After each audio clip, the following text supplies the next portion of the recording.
ଯିବି? ହଁ ମୁଁ ସାର୍ କହିଥିଲେ କି ମୋ ଫିସ୍ ଦେବାକୁ। ନେରେ ପୁଅ 2 ଜଣ ତମ ସାର୍ଙ୍କୁ ଦେଇଦେବୁ। ଆମେ ଗରିବ ନବୁ ପଇସା କୋଉଠୁ ଆଣିବୁ ଯେ ଯୋଉ ସାର୍ଙ୍କୁ ଦେବୁ। ତମ ସାର୍ଙ୍କୁ କହିବ ବାପା ଆଜି ପଠେଇଥିଲେ କଟକରୁ ଯେ ମୁଁ ଆଣିକି ଆସିବି। ହଁ ବୋଉ ମୋ ବାପା ମୋତେ କେତେ କଷ୍ଟ କରି ପାଠ ପଢ଼ାଉଛନ୍ତି। ମୁଁ ନିଶ୍ଚୟ ବଡ଼ ହେଇ ଗୋଟେ ବଡ଼ ବଙ୍ଗଳାରେ ରଖିବି ତମମାନଙ୍କୁ ଓ ତମକୁ ଚିକେନ୍ ମଟନ୍ ସବୁ। ହରେ ପୁଅ ତୋର ଏଇ ସୁଖ ଦେଖିବାକୁ ମୁଁ ସିନା ବଞ୍ଚିଛି ଯେ। ହଉ ମା ମୁଁ ସ୍କୁଲ ଯାଉଛି। ହଉ ଯାଏ ପୁଅ ଯା।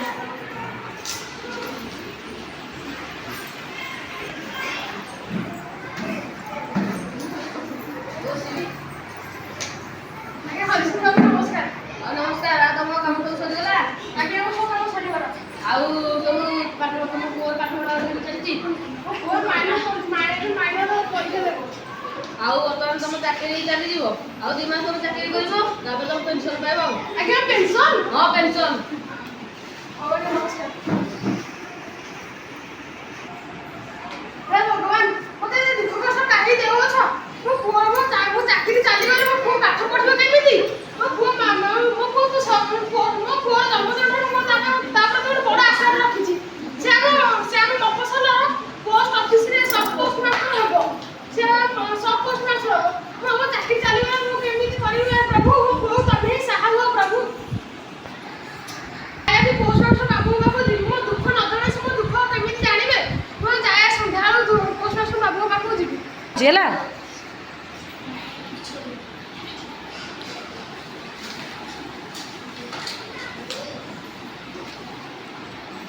ଆଜ୍ଞା ପୋଷ୍ଟ ମାଷ୍ଟର ନମସ୍କାର। ନମସ୍କାର।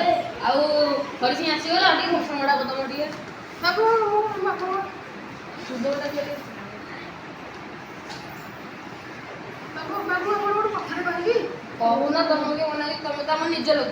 ବାବୁ ଚାକିରିଟା ଚାଲିଗଲା ମୋ ପୁଅ କେମିତି ପାଠ ପଢ଼ିବ? ତମେ ପଢ଼ଉନ। ଆଜ୍ଞା ମୋ ଚାକିରି ତ ଏବେ ପେନସନ୍ ପାଇବି। ମୋ ପେନସନ୍ ପଇସା ମୋତେ କ'ଣ ଅଟକିଯିବ? ପୁଅକୁ ପାଠ ପଢ଼େଇବି। ଆଉ କ'ଣ କରାଯିବ?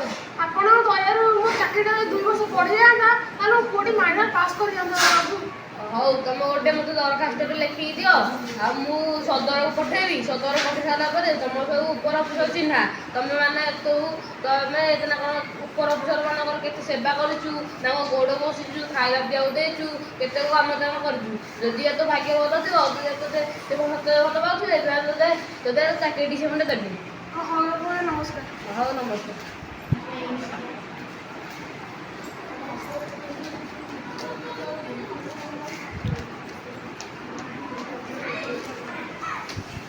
ଆଉ ଯାହା ହଉ ଦରଖାସ୍ତରେ ଲେଖିଦେଲି।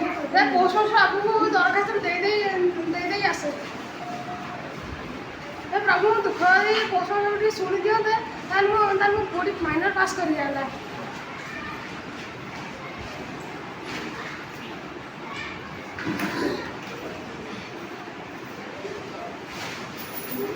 ଆଜ୍ଞା ପୋଷ୍ଟ ମାଷ୍ଟର ନମସ୍କାର। ନମସ୍କାର। ଆଉ ଅଛି ତମକୁ ଦରଖାସ୍ତ କୋଉଠି ଆଣିଛ? ଆଜ୍ଞା ମୁଁ ଆଣିଛି। ଦିଅ।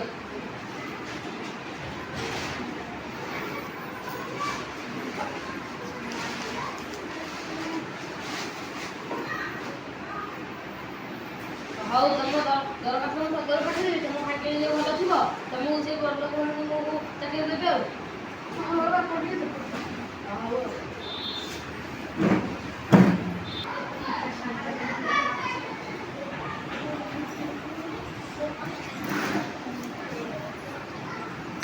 ଆଜ୍ଞା ବାବୁ ନମସ୍କାର। ନମସ୍କାର। ଆଉ ତମ ଯୋଉ ଦରଖାସ୍ତ ଦେଇଛ ସଦରକୁ, ତମ ଚାକିରି ବର୍ତ୍ତମାନ ଆଉ 2 ମାସ ଆଡ଼କୁ ହେଇଛି। ଆପଣ ସତ କହୁଛନ୍ତି ବାବୁ? ହଁ ସତ କହୁଛି ମୁଁ। ମୁଁ ଯାଏ ଚିଠି ଘରକୁ ଲେଖି ପଠାଇ ଦେଇ ଆସେ। ହଉ ଯାଅ।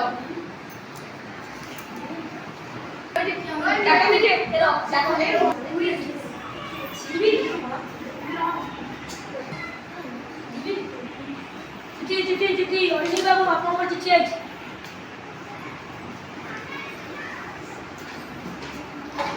ମଜିକା ହେ ପ୍ରଭୁ ମୋ ସ୍ତ୍ରୀର ଶନିପାତ ରୋଗ। ମୁଁ ଯାଏ ବାବୁଙ୍କ ପାଖକୁ ଚିଠିରେ ଦେଖେ କିଛି ଦିନ ପାଇଁ ଛୁଟି ନେବି। ଯାଏ ମୋ ବାବୁଙ୍କ ପାଖକୁ ଯାଏ କିଛି ଦିନ ପାଇଁ ଛୁଟି ନେବି।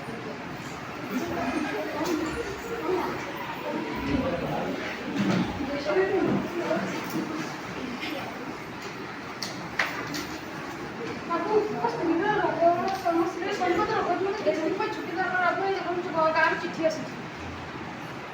ହଉ ତମେ ଏବେ 2 ଦିନ ଯାଇକି ଛୁଟିରୁ ଆସିବ। ହଁ ଆଜ୍ଞା।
खुशी हम हाँ पाठ पढ़े गोटे हाकिम हो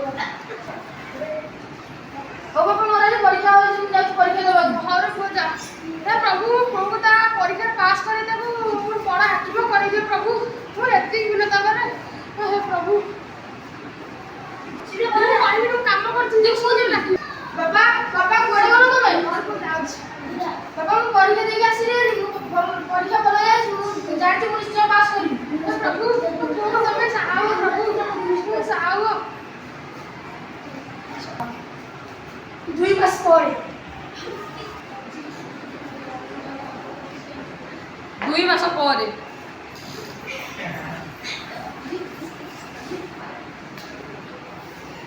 जी सीधा को आपन पूछे कोडी देखियो तो देखाई दे पड़ी लोग हां मजी कैसे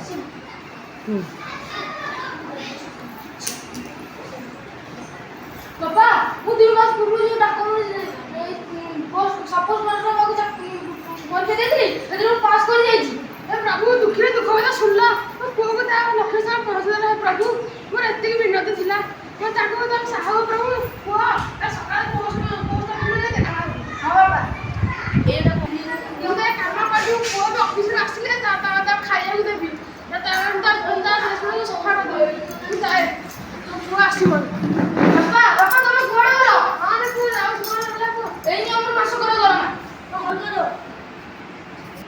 ବାବା ଏଇନି ଆମର ମାସକର ଦରମା ହଉରେ ପୁଅ ମୁଁ କିନ୍ତୁ ମାସକ ଦରମା ପାଇ ମୁଁ ବହୁତ ଖୁସିରେ ପୁଅ ମୁଁ ଯାଏ ମୁଁ ଗଣିକି ଶୋଇପଡ଼ିବା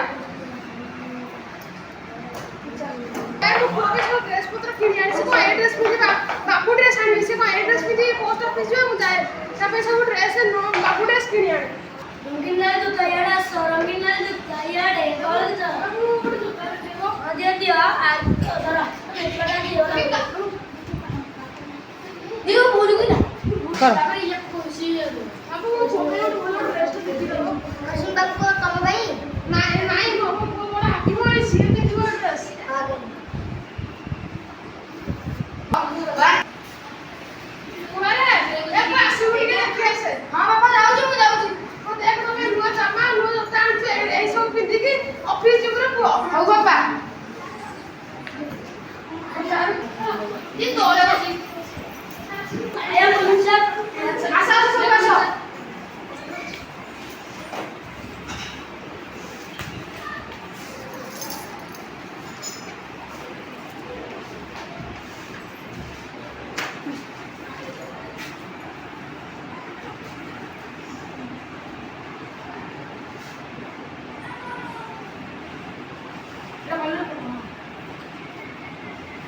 କଣ କର ଟିକେ ଥଣ୍ଡା ନା କଣ ବାରମ୍ବାର ଯିବା ଆସିବା କରୁଛ ଏଠି ବସିଛନ୍ତି ଥଣ୍ଡା ହେଇଗଲାଣି ଟିକେ ଖବର କଣ ଯାଉଛୁ ଦେଖି ଆଣ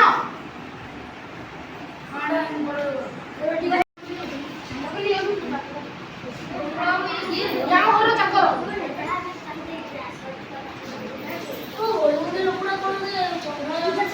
ଚାକର ମାନେ ଆଉ କେହି ଡ୍ରେସ୍ ପିନ୍ଧିବେ ନା ଭଲ ଡ୍ରେସ୍ କଣ ଶୁଖାଇଦବ ମାନେ ଇଏ ତ ଚାକର ମାନେ ଆଉ କଣ ପିନ୍ଧିବେ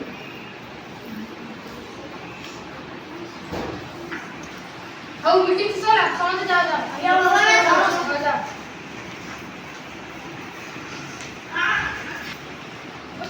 କଣ ଖାଇବୁ ଆଉ ମୁଁ ଖାଇବି ତମେ ମୋ ନାକ ସବୁଠି କାଟୁଛ ପୁଣି ମୋ ଚାଚା ଖାଇବି ସେମାନେ ମସ୍ତିରେ ତମେ ପାଣିଟା ଦେଇକି ପଳେଇଥିଲେ ହେଇଥିଲା ନା ନାଇଁ ତମେ ବସିବ ମତେ ଇଆଡେ ସିଆଡେ ଶୁଣେଇବ ସବୁବେଳେ ମତେ ଗୋଟେ ନାକ କାଟୁଛି ଯାଅ ଏଠୁ ତୁ ତ ମୋ ଚାକର ଭଳି ପରିଚୟ ଦେଲୁ ମୁଁ କଣ ତୋ ବାପା ଯେ ତୋତେ ଲାଜ ଲାଗୁଛି ଲାଜ ଲାଗୁଛି କଣ ତମେ ପାଣିଟା ଦେଇକି ପଳେଇଲନି ସେମାନେ କଣ ଭାବିବେ ଯାଅ ଏଠୁ ଶୀଘ୍ର ପୁଅଟା ମୋତେ ଶେଷରେ ଚାକର କହିଲା ମୁଁ ତା ପାଇଁ କେତେ କଣ କଷ୍ଟ କରିକି ଏତେ ସବୁ ସେ ତାକୁ ଏଡ଼େ ବଡ଼ ହାକିମ କଲି ଶେଷରେ ସେ ମୋତେ କଷ୍ଟ କହିଲା ହଉ ମୁଁ କାନ୍ଦିକି ରହିବୁ ପୁଅର ଅନିଷ୍ଟ ଅମଙ୍ଗଳ ମୁଁ ଯାଏ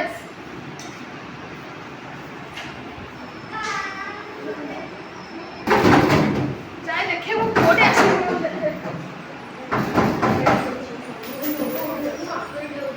ପୁଅ ଇଏ କିଏ ମୁଁ ୟାକୁ ମ୍ୟାରେଜ କରୁଛି ପୁଅ ବାହାରୁ ମୋତେ ଟିକେ ଜଣେଇ ପାରିଲୁନି ତମେ କିଏ କି ମୁଁ ତମକୁ ଜଣେଇବି ଇଏ ମୋ ବାପା ସେ ମଳି ମୁଣ୍ଡିଆ କାହିଁ ସ୍ମେଲ୍ ହେଉଛନ୍ତି ବାବା ତମେ ସବୁଠି ମୋ ନାକ କାଟୁଛ ତମକୁ କେତେ ଥର ମନା ଅଛି ମଳି ମୁଣ୍ଡିଆ ଡ୍ରେସ୍ ପିନ୍ଧିକି ଖାଲି ମୋ ନାକ ଆଗକୁ ଆସିବନି ଅରେ ପୁଅ ମୁଁ ଏତେ ଗନ୍ଧେଇବି ଅରେ ପୁଅ ମୁଁ ଯାଉଛି ଶୀଘ୍ର ଯାଅ ଏଠୁ ତମେ ଡାଇରେକ୍ଟ ଯାଅ ବସ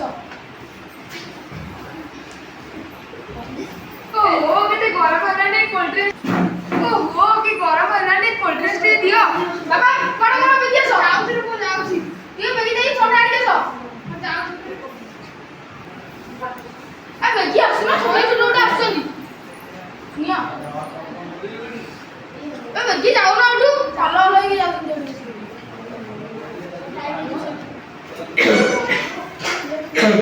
ଉଠ ଏତେ ଖାସୁଛନ୍ତି ରାତି ହେଲେ ନିଶ୍ଚୟ ଆମେ ବୁଢ଼ା ଟା ରାମୁ ରାମୁ କୁଆଡେ ଗଲୁ ବେଗିଆ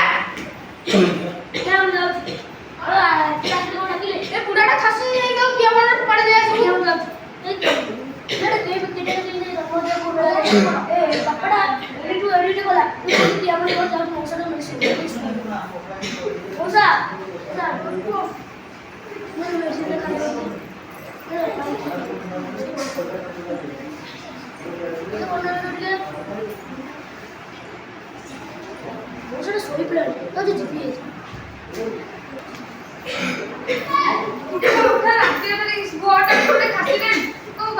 জীবন বরবাদ এই বুড়াটা নিচে আমাদের কাছে রামু কত বছর বলি তো কদের কি আমরা পড়ে পড়লানি জলটা করে আসছে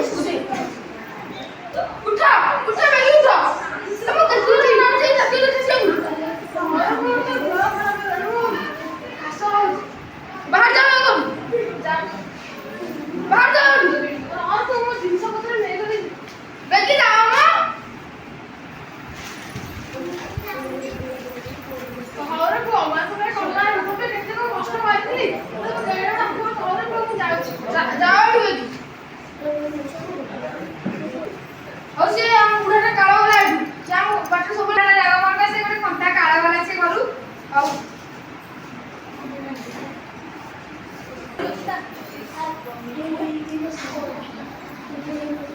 ओसा तो जाओ तो तुमरा तुमरा और को आखि पड़ा से केड़े केड़े बंगला रहउची मो कोने बंगला आखि पाइबो मु से घर रहबे अयोग्य मु ताते आज कंटा जे बोल से मते घर बाहर कर देला को हां ए दी मन जम्मे जा चाष कर मु पेंशन को 500 टका पाउची एते को तो कष्ट मिलते चली जीबी रुपो तो को केना मानसे न हो सकना ई विषय नहीं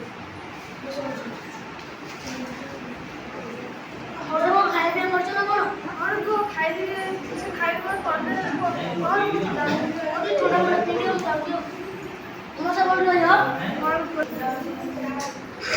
मोसा ଆଉ ଏଟା ବୁଢା ବୟସରେ କମ୍ପ୍ଲିଟ୍ କରି ଜାଣୁଛ ଖାସ କମେଇବା ପାଇଁ ଏଇଟା ଛାଡ଼ ଆଚ୍ଛା ଖାସ କମିବାକୁ ମେଡିସିନ ଅଛି ଏ ମେଡିସିନ ଖାଇ ଖାସ କମଉନ ମୋ ପାଖରେ ପଇସା କ'ଣ ରଖୁଛି ମୁଁ ମେଡ଼ିସିନ ଖାଇବି। ହଉ ମୁଁ ସେପଟେ ଚାଷବାସ କରିଛି ମେଡ଼ିସିନ ଖାଇକି ଯୋଉଟା ଭଲ କର। ହଉ ଚାଷ କରୁଛି ଜମି ମାନଙ୍କ ଆସିବେ ଯୋଉ କାମ ଛାଡ଼ିଲେ ବସିବି ଟିକେ। ହଉ ମୋ ସାଙ୍ଗେ ମେଡ଼ିସିନ ଖାଇକି ଯୋଉଟା କରିବ। ମାନେ ସିଏ ଥିବ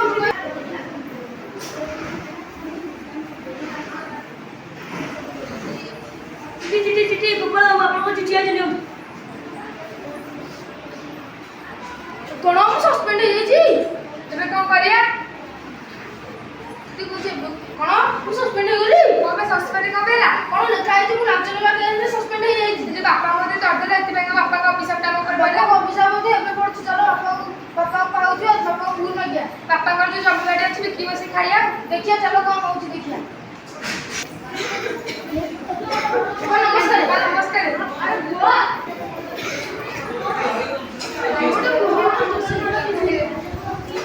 ବୁଆ ତୁ ଏଠିକି ମଳି ବୁଲିବାକୁ କାହିଁ ଆସିଛୁ? ବାବା ଆମର ବହୁତ ବଡ଼ ଭୁଲ ହେଲା ତମକୁ ବାହାର କରିବାକୁ। ତମକୁ ବାହାର ଗଲା ପରେ ମୁଁ ଚାହୁଁଛି ଲାଞ୍ଚ ଦେବା କେସରେ ଚାକିରି ସସ୍ପେଣ୍ଡ କରିଦେଇଛନ୍ତି। ତମେ ଏବେ କିଛି କରିପାରିବ? ତମ ବିଲ ବିକିକି ଆମକୁ ଦିଅ। ମୁଁ ଆଉ କ'ଣ କରିବି? ନାଇଁ ବାପ ମୁଁ ଭିଟା ବାଡ଼ି ପାଇଁ ଜୀବନ ଖଣ୍ଡେ ପାଇଛି। ଭିଟା ବାଡ଼ି କେବେ ବିକିପାରିବି? ଆଉ ବାପା ଆମେ ତମ ପାଖରେ ରହିବୁ। ତମେ କ'ଣ ଗାଁ ପାଖରେ ରହିପାରିବନି? ହଁ ମୁଁ ପାଖରେ ରହିପାରିବି। ହଉ ତୁ ବ୍ୟସ୍ତ ହନି। ତୋ ବାପା ତୋ ପାଇଁ ସବୁବେଳେ ଅଛି। ତୋ ବାପା ମଲା ନାହିଁ ତୋ ପାଇଁ କଷ୍ଟ କରିବାକୁ ପୁଅ। ହଉ ଚାଲ। ହଉ ରେ ପୁଅ ବଡ଼ ଅଫିସର ପାଖକୁ ତୋ ଚାକିରି କାହିଁ ଚାଲିଗଲା ବୋଲି ବୁଝିକି ଆଣି ଆସିବି। ହଉ ଚାଲ।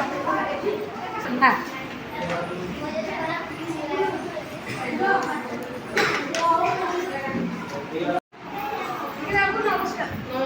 ଆଉ ବସିକି ଆଜି କି ତମ କଥା ମନେ ପଡ଼ିଲା? ଆଜ୍ଞା ମୋ ପୁଅ ଚାକିରିଟା କାହିଁ ଚାଲିଗଲା? ସେ କ'ଣ କରିଥିଲା? ସିଏ ତମ ପୁଅ ଅନ୍ୟ ଅଫିସରଙ୍କ ଠାରୁ ଲାଞ୍ଚ ଖାଇ ସେଥିପାଇଁ ଲାଞ୍ଚ ଖାଇଥିଲା। ସେଥିପାଇଁ ଆମ ଅଫିସର ବହୁତ କ୍ଷତି ହେଇଥିଲା। ସେଥିପାଇଁ ତା ଚାକିରିଟା ଚାଲିଗଲା। ବାବୁ ମୋ ପୁଅର ଚାକିରିଟା ଟିକେ ବଢ଼େଇ ବାବା ଆପଣ ଗୋଡ଼ ଅଛି। ଆମ ପୁଅ ଚାକିରିଟା ଦେଇଦିଅନ୍ତୁ ବାବୁ। ହଉ ହଉ ତୋତେ ମାନେ ତୁ ଆମ ସେବା କରୁଛୁ ଯା ତୋ ପୁଅକୁ ଆମେ ଚାକିରି ଦେଉଛୁ। ଆଉ ତୋତେ ବେଶୀ ଚଢ଼ି ଦେଇଥିଲା ତୁ ପୁଣି ଆସିଛୁ ତା ପାଇଁ। ତୁ ଗୋଟେ ଧନ୍ୟ ବାପା ତୁ ତା ପୁଅ ପାଇଁ ଏତେ କରୁ। ମୋ ପୁଅ ପାଇଁ ସବୁ ଜିନିଷ କରୁଛି ବାବୁ। ମୋ ପୁଅ ଚାକିରିଟା ଟିକେ ଦେଖନ୍ତୁ ବାବୁ। ହଉ ମୁଁ ଦେଖୁଛି ଆଉ। ହଉ ବାବୁ ନମସ୍କାର।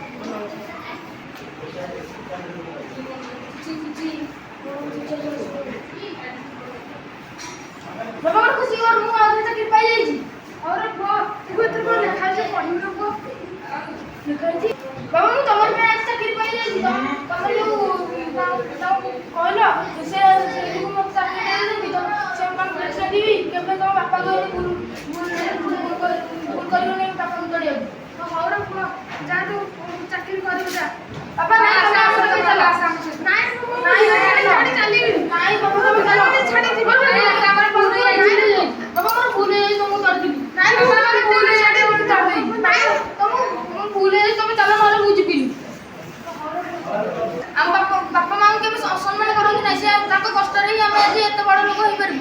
ଯଦି ଆମେ ତାକୁ ତଡ଼ିଦେବା ତେବେ ଭାଗ୍ୟ ଆମର କେବେ ସାଥ ଦେବନି। ତେବେ ଆମେ ଆପଣ ଯେଉଁ ଏ ଗପରେ ଦେଖିଲେ ସେ ଆମେ ଯେଉଁ ଆଜି କାମଟା କଲୁ ସେଥିପାଇଁ ଆମେ ତଳକୁ ଖସି ପାଇଲୁ। କିନ୍ତୁ ତମ ବାପା ମାଆଙ୍କୁ କେବେ ବି ଭୁଲ ନାହିଁ। କାରଣ ତାଙ୍କ କଷ୍ଟରୁ ହିଁ ଆମେ ଉପରକୁ ବଢ଼ିଥାଉ। ଯଦି ଆମେ ତାକୁ ଅସମ୍ମାନ କରିବା ତେବେ ଆମେ ଉପରୁ ପୁଣି ଥରେ ତଳକୁ ଖସି ପାରିବା।